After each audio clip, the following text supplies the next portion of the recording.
Shalom, selamat siang anak-anak. Bagaimana kabar kalian siang hari ini? Saya percaya anak-anak semua dalam keadaan sehat dan luar biasa. Puji Tuhan, kita bersyukur kepada Tuhan karena kalian boleh menyelesaikan penilaian tengah semester dengan baik pada minggu yang lalu.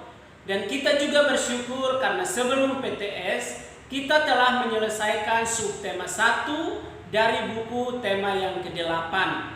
Dan pada hari ini kita akan masuk pada subtema 2 di buku tema yang ke-8, yang mana pada subtema 2 ini kita akan belajar tentang perubahan lingkungan.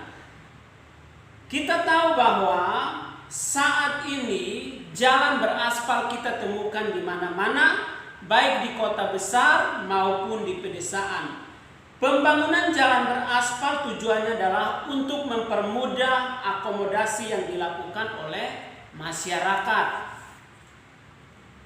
Meskipun demikian, kita perlu menyadari bahwa pembangunan jalan beraspal pun mengakibatkan air sulit meresap ke dalam tanah. Oleh karena itu, pembangunan jalan beraspal termasuk dalam perubahan lingkungan.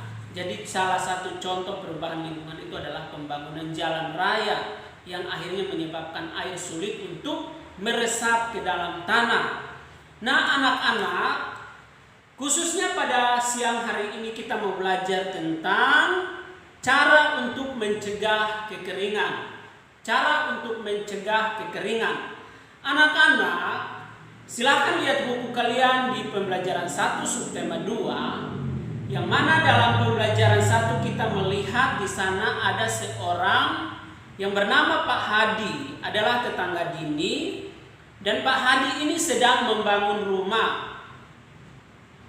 Pada saat itu, dalam pembangunan, ayah Dini datang dan bercakap-cakap dengan Pak Hadi dan memberikan saran kepada Pak Hadi untuk menyisahkan lahan atau tanah di sekitar rumah yang sedang dibangun oleh Pak Hadi. Dan saran itu tentu untuk kebaikan, bukan untuk hal yang tidak baik, tapi untuk kebaikan. Nah, apa alasan ayah Dini memberikan saran kepada Pak Hadi untuk menyisahkan lahan di sekitar pembangunan rumahnya? Tentu kita tahu bahwa ketika membangun rumah, alangkah baiknya tidak menghabiskan seluruh lahan.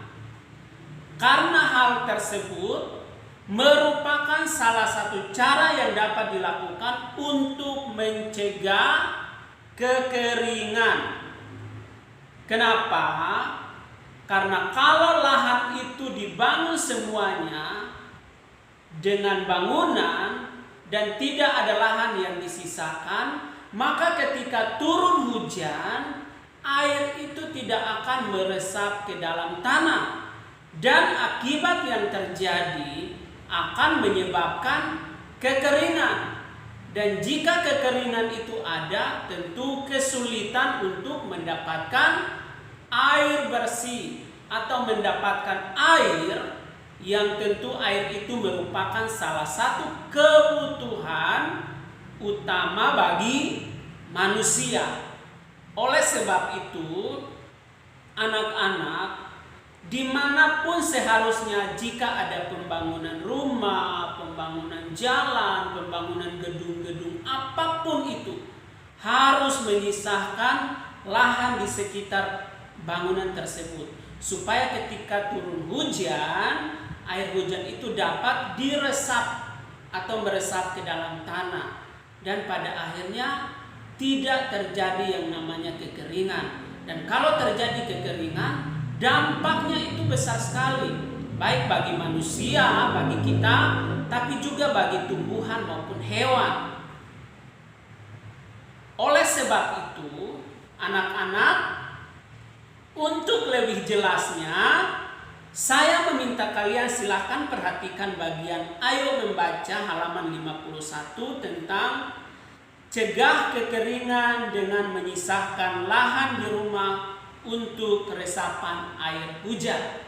Kalian boleh membacanya, saya kasih kalian waktu 10 menit, duduk dan dibaca baik-baik bacaan tersebut, dan kamu lihat hal apa yang dapat kita lakukan untuk mencegah kekeringan ketika kita sedang membangun rumah atau bangunan apapun. Dan jika kalian sudah selesai membaca bacaan tersebut, perhatikan bagian ayat menulis di halaman 52. Silahkan kalian mengerjakannya dengan benar, dan nanti jangan lupa untuk dikumpulkan. Lalu setelah itu perhatikan bagian ayo berdiskusi masih di halaman yang sama, halaman 52. Diskusikan bersama dengan orang-orang di sekitar kamu atau orang-orang yang ada di rumah. Lalu anak-anak, kita memperhatikan pada halaman 53, di sana dikatakan setelah Dini mendengar percakapan ayahnya bersama dengan Pak Hadi, dikatakan bahwa Dini menghampiri mereka dan ia penasaran tentang air tanah dan air permukaan. Kemudian Dini bertanya kepada ayahnya, "Nah anak-anak, tahukah kamu apa yang dimaksud dengan air tanah dan air permukaan? Bagaimana proses terjadinya air tanah dan air permukaan?" Di situ ada bagian percobaan. Saya berharap kalian coba mengerjakan bagian percobaan tersebut, dan nanti kalian bisa menuliskan jawabannya di kolom yang telah disiapkan di halaman 54. Dan setelah itu kalian pun perhatikan ayo menulis halaman 54 dan dikerjakan. Baik, terima kasih untuk perhatian anak-anak pada siang hari ini. Dan sebelum kita mengakhiri, mari kita berdoa. Tuhan Yesus, terima kasih untuk hari ini. Kau sudah memberkati kami dari pagi sampai siang. Kami belajar dan anak-anakmu akan melanjutkan dengan mengerjakan tugas mereka.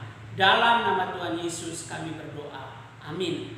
Baik, terima kasih untuk perhatian kalian semua siang hari ini. Selamat mengerjakan tugasnya, dan tugasnya harus dikumpulkan.